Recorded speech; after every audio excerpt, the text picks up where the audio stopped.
En el nombre del Padre, del Hijo y del Espíritu Santo. Amén. Ave María Purísima.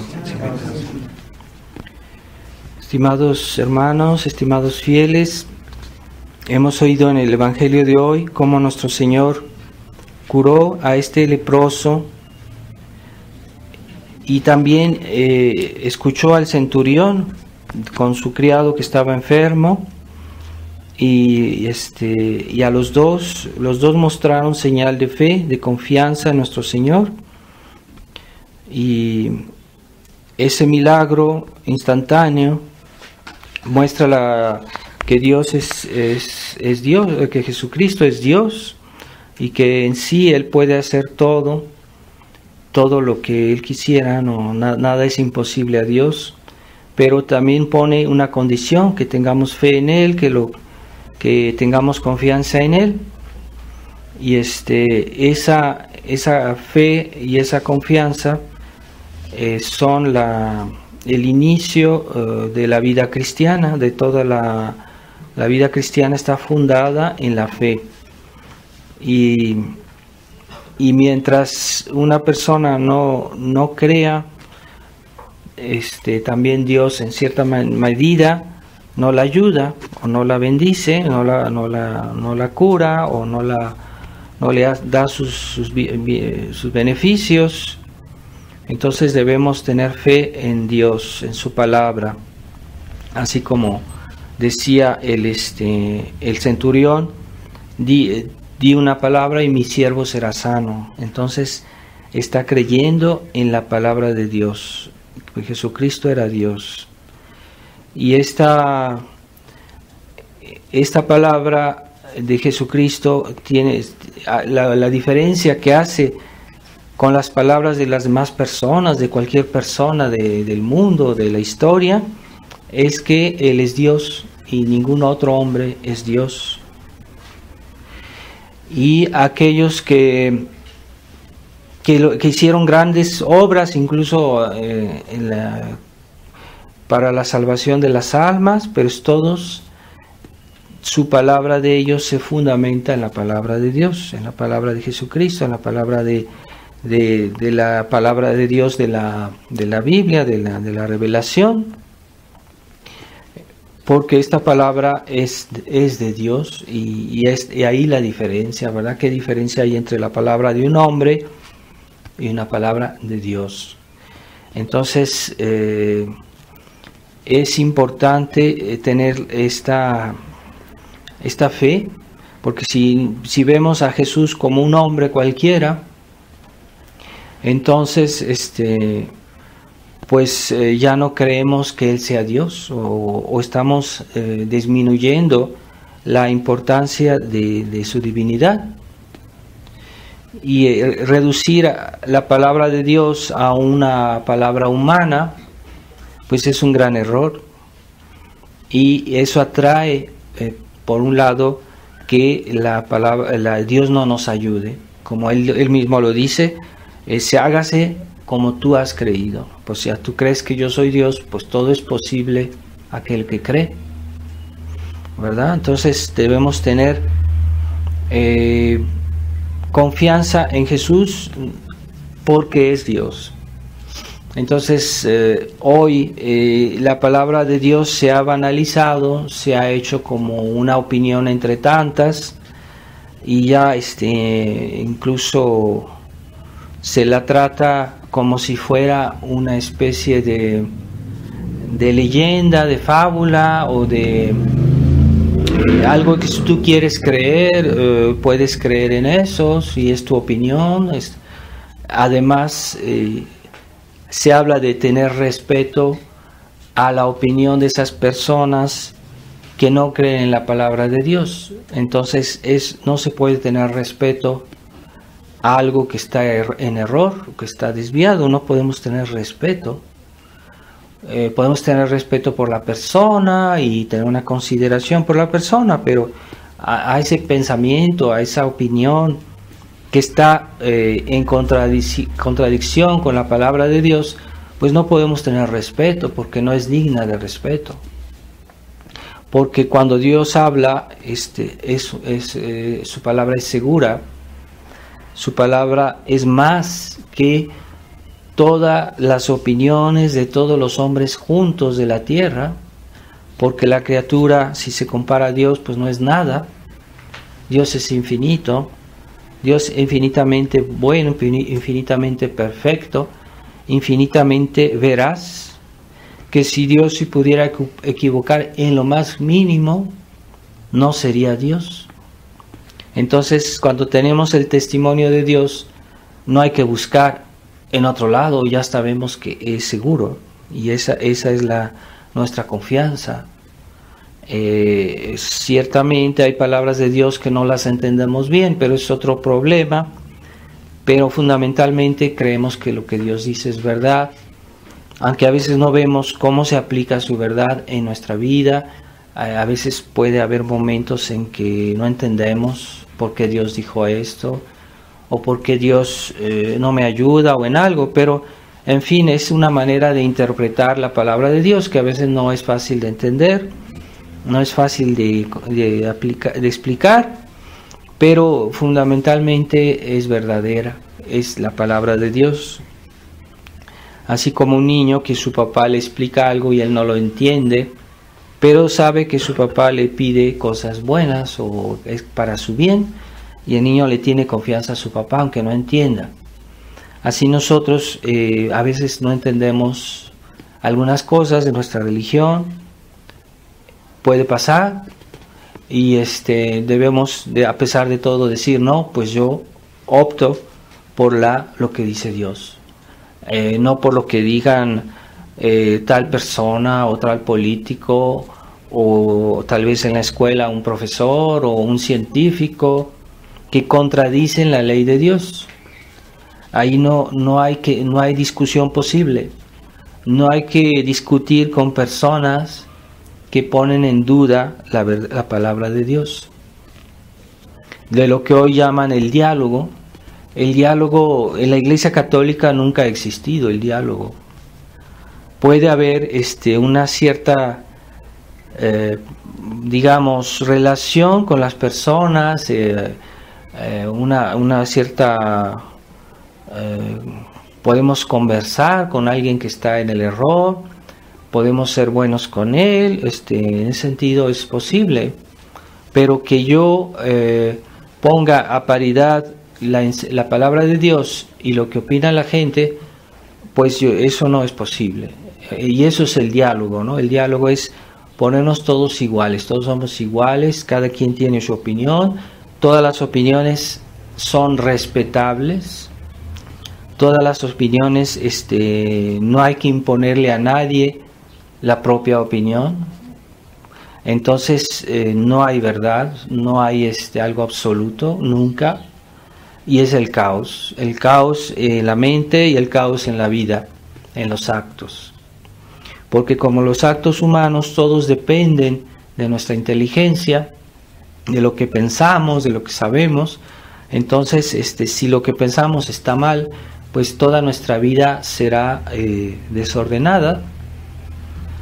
Y lo curioso que en el mundo de la sociedad moderna saben muy bien que el error no funciona en los campos como por ejemplo la física, la industria, la técnica. Ahí se aplican la verdad, las leyes de la naturaleza, y no dan lugar a la opinión que fulanito piensa que las leyes de la naturaleza se deben aplicar de otra manera, porque saben muy bien que hay que respetar la verdad, si no funciona, no va a funcionar el coche, no va a funcionar el avión, no funciona, porque hay que respetar la verdad física.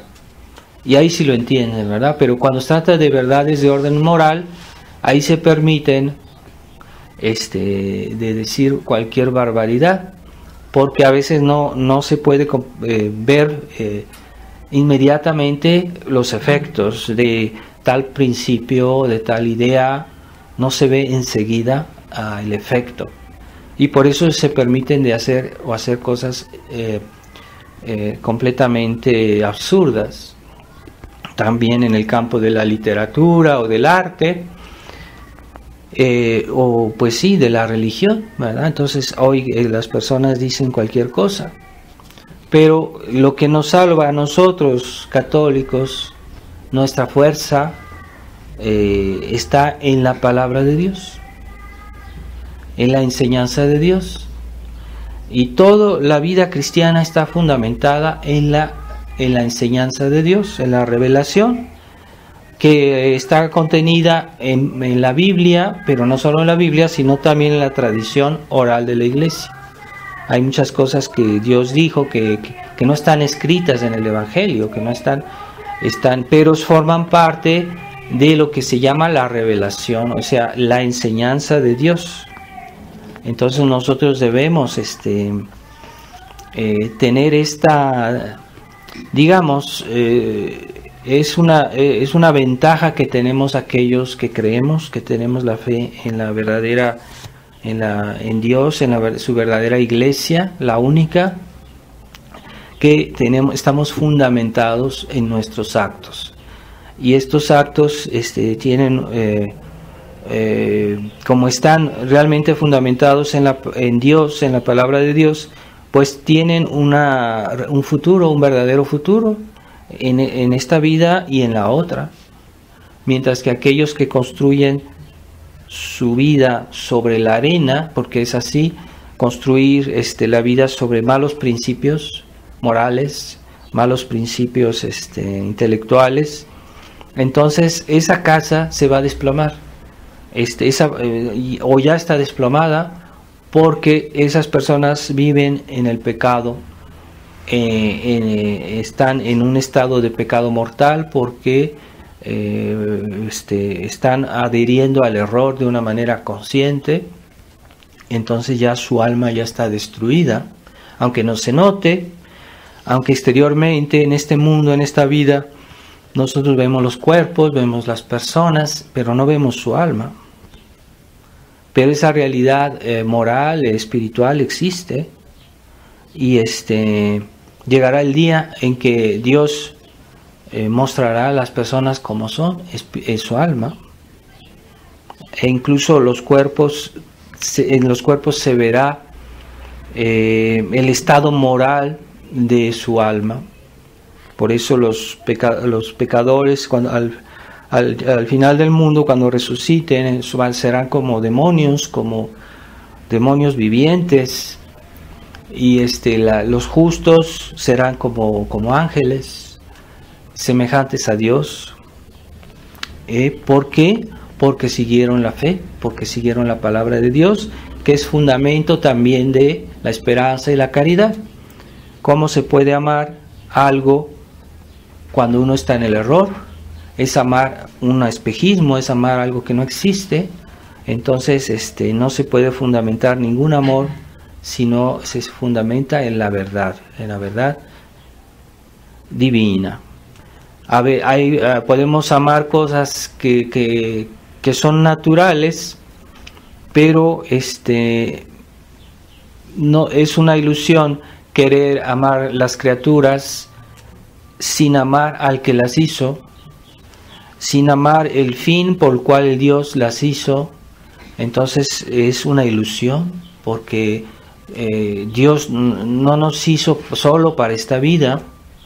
Dios no hizo las criaturas incluso insensibles, las cosas materiales, las hizo para su gloria, no las hizo solo para nuestra utilidad personal, que es un fin intermediario, que es cierto.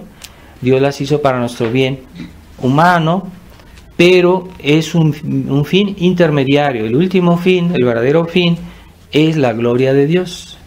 Entonces, cuando se corta esta finalidad, pues todo lo que está antes se afecta, ¿verdad?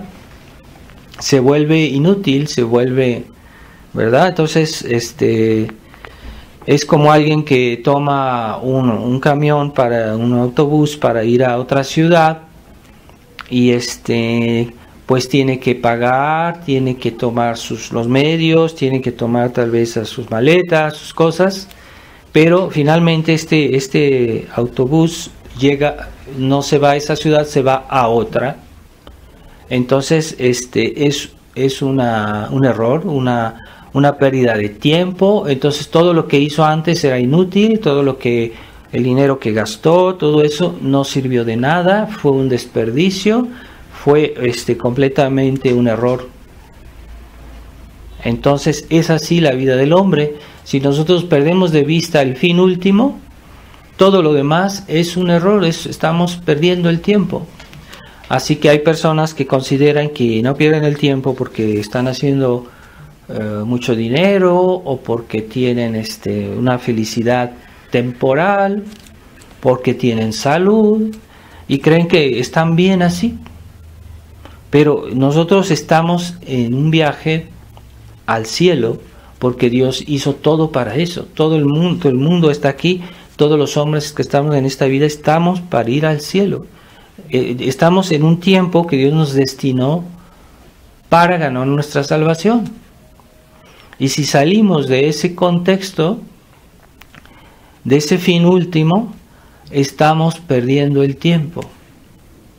Entonces, qué decepción, ¿verdad? Para aquella persona que muere y se encuentra delante de nuestro Señor y es condenada al infierno. Qué decepción.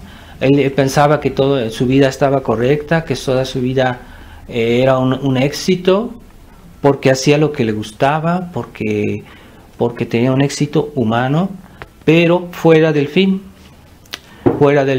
real y global de todas las cosas, porque el fin de la gloria de Dios engloba todo, nada escapa de esa finalidad, y eso es lo que debemos entender. Es lo que no entiende el hombre moderno, que se ha cortado de Dios. Y aún al hombre moderno liberal, los católicos liberales, que son capaces de crear dos fines. Es decir, yo tengo un tiempo para aplicar mi religión, el domingo para ir a misa, pero en semana yo soy otro hombre.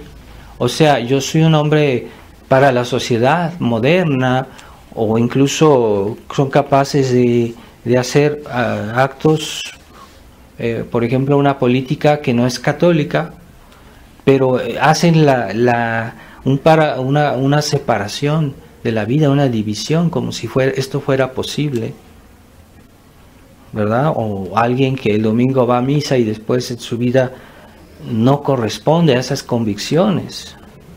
En realidad es un pecado.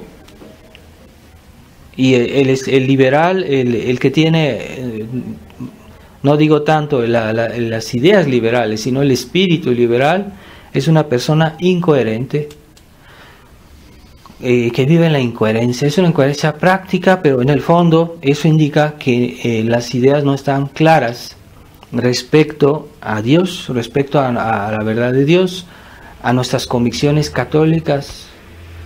Y eso ha hecho más daño a la iglesia que todos sus enemigos externos, porque han debilitado la iglesia y han creado una situación casi insoluble, porque con esas personas es muy difícil hacer algo, es muy difícil construir, es muy difícil hacer algo estable, ¿verdad? Y todo se degrada porque es una situación inestable completamente de esas personas. Entonces no basta decir, pues la iglesia tiene sus enemigos externos aquí y allá. Hoy hay que también hablar de los enemigos internos, y nosotros todos podemos de alguna manera fallar alguna vez, ser incoherentes. Por ejemplo, nos confesamos y decimos que vamos a portarnos bien, y por ahí hacemos algo que no está correcto. Pero el espíritu liberal es alguien que ya acepta esa situación de incoherencia como principio, y son incoherentes por principio, mientras que hay pecadores católicos que son pecadores, que pecan, pero dicen, yo me equivoqué, estoy mal, debo confesarme, debo corregir, debo todos los días luchar hasta que yo me corrija bien. Pero eso es diferente que el liberal que dice, yo me equivoqué, pero voy a seguir equivocándome porque así está bien. Aunque sean detalles, es la incoherencia del liberal. Y eso debemos cuidarnos como de la peste, porque eso esteriliza la vida cristiana y neutraliza la acción de aquellos que quieren realmente luchar por la fe, por la iglesia, de una manera franca y recta. Esteriliza la acción de esas buenas personas. Por eso hay que tener cuidado con las personas que tienen ese espíritu liberal, hay que cuidarse de ellos. No es faltar a la caridad, simplemente hay que cuidarse porque son un peso que impide avanzar, que impide mejorarse, que impide combatir, y cuando algo se hace, lo destruyen por esa actitud ilógica o incoherente. Entonces hay que tener y convicciones, hay que tener ideas claras, hay que tener objetivos precisos y no hacer compromisos no solo en las ideas, sino también en los actos, en las actitudes. Hay cosas que no se deben de hacer, hay amistades que no hay que tener, y si uno las tiene es pecado. ¿Por qué? Porque es incoherencia con mis convicciones. Hasta como decía, dice la escritura que hay que tratar de corregir al que yerra, pero una o dos o tres veces que uno le recuerda, a momento dado hay que alejarse de ellos. Así dice la escritura, hay que alejarse de ellos, porque esas personas son tenaces en su error, entonces hay que alejarse. Pero cuando a una persona muestra una apertura a la verdad, a Dios, al bien, entonces vale la pena buscarlos, vale la pena tratar de ayudarlos, de orientarlos. En ese caso está bien. Pero cuando ya una persona dio pruebas de no querer aceptar la verdad y ser tenaz en su actitud, pues entonces hay que comenzar, no digo de una manera absoluta, pero hay que comenzar a distanciarse de ella.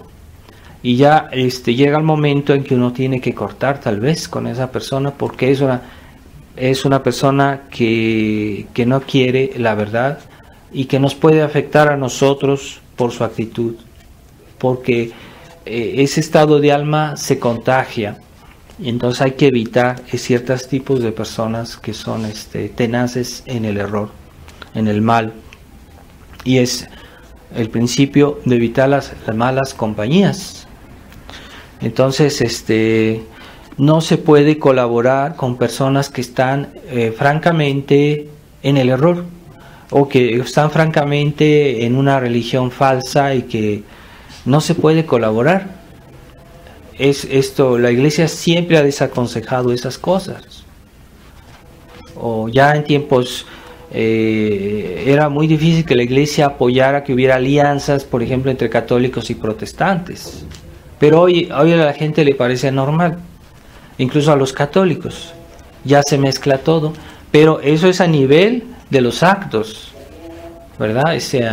Hay que tomar distancia, porque la compañía de las personas que están mal orientadas hace daño a los que los frecuentan, aunque se crean muy fuertes o muy convencidos. Todos somos hombres y Dios no apoya eso, Dios no lo apoya. Entonces por eso mismo el demonio puede aprovechar, ¿verdad? Entonces eso del diálogo, que es los comunistas promueven mucho el diálogo, y también los modernistas, también los hombres de iglesia que están siguiendo los principios liberales y modernistas promueven el diálogo, pero es algo que es una noción que no es clara, que es muy general y no está claro, no precisan en qué consiste el diálogo y cuáles son sus límites y cómo voy a dialogar si yo mismo no tengo las ideas claras. O sea, ¿de qué tipo de diálogo están hablando? Fue el diálogo que hizo que Eva pecara y que nos arrastrara a toda la humanidad en el pecado, porque dialogó con la serpiente. E incluso contradijo a la serpiente porque le dijo, no debemos comer de esta fruta porque Dios nos dijo que no comiéramos. Al principio ella no estaba tan de acuerdo con eso, pero el diálogo la perdió, porque después, aprovechando de ese diálogo, la serpiente la convenció. Entonces, si ella no hubiera dialogado y que hubiera dicho, no quiero hablar contigo, no quiero saber, no hubiera caído en el pecado. Entonces, el diálogo es negativo, es tal como lo concibe hoy el mundo y la iglesia modernista, es malo. No es ese diálogo que cuando uno puede tener una persona de buena voluntad que está en el error y que necesita orientación, que necesita ayuda. Eso no es diálogo, es simplemente ayudarlo a llevarlo hacia la verdad, orientarlo, darle los buenos elementos, tal vez una buena lectura, un buen ejemplo.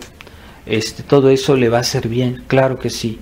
Hay personas que están en el error porque nadie las ha orientado, pero no es porque son tenaces en ese estado. Y entonces a esas personas sí hay que tratar de ayudarlas, ¿verdad? Pero el gran criterio es cuando alguien muestra resistir a la verdad, entonces hay que decir, bueno, tal vez hay que comenzar a tomar la distancia, ¿verdad? Es el gran criterio. Y hoy la Fraternidad San Pío X, que quiere hacer acuerdos con la Roma modernista, sin que la Roma modernista haya dado pruebas de buena voluntad, y no las hay porque la cuestión se ha agravado desde el Concilio Vaticano II. La situación se agrava y se agrava y se agrava, y no hay ninguna señal de buena voluntad ahorita en la iglesia oficial, o sobre todo en Roma. Entonces no se puede esperar de ellos actualmente una verdadera solución. Tal vez llegará un día otro papa, otro que pueda tal vez volver atrás y restaurar la iglesia, pero con este papa y con la situación como está hoy se presenta, no solo el papa, sino el conjunto de los que ocupan a Roma, no es posible dialogar.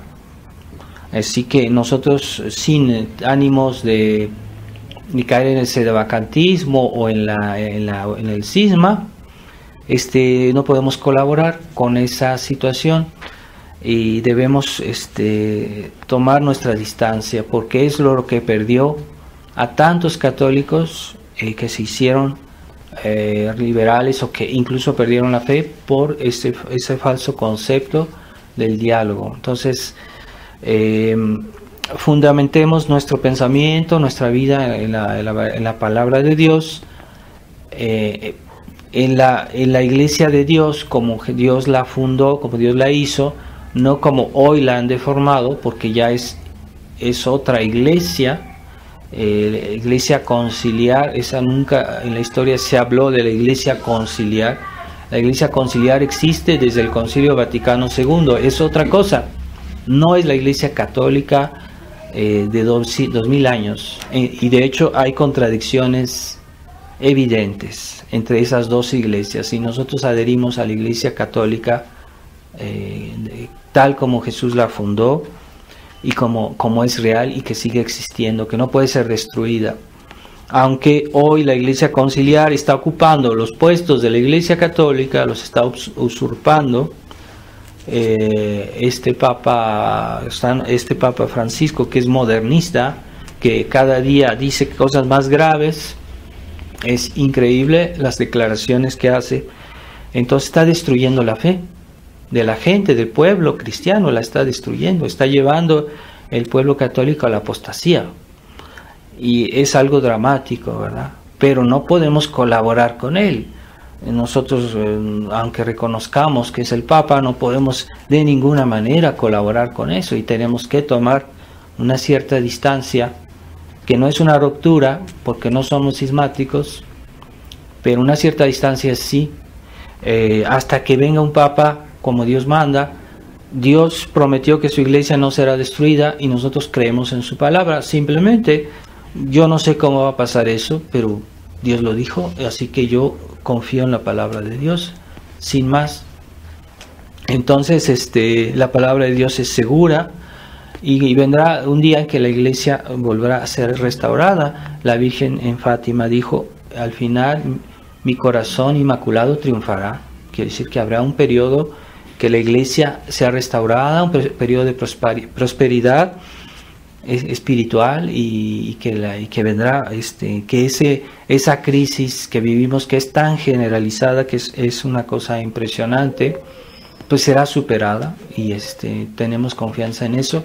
Cuánto tiempo Dios todavía nos hará esperar, pues Él sabrá, pero yo creo en su palabra y seguimos el camino de la vida, de nuestra lucha. Así que vamos a pedirle a Nuestra Señora que cuando ella vio a su hijo crucificado, que todo parecía perdido, pues ya se había acabado. Jesús al momento dado parecía, pues era triunfante, el pueblo lo aclamaba, por todos lados se hablaba bien de él, y al momento dado lo matan, los apóstoles huyen por todos lados, y la Virgen se queda sola delante de su hijo que está muriendo, que ha sido humillado terriblemente.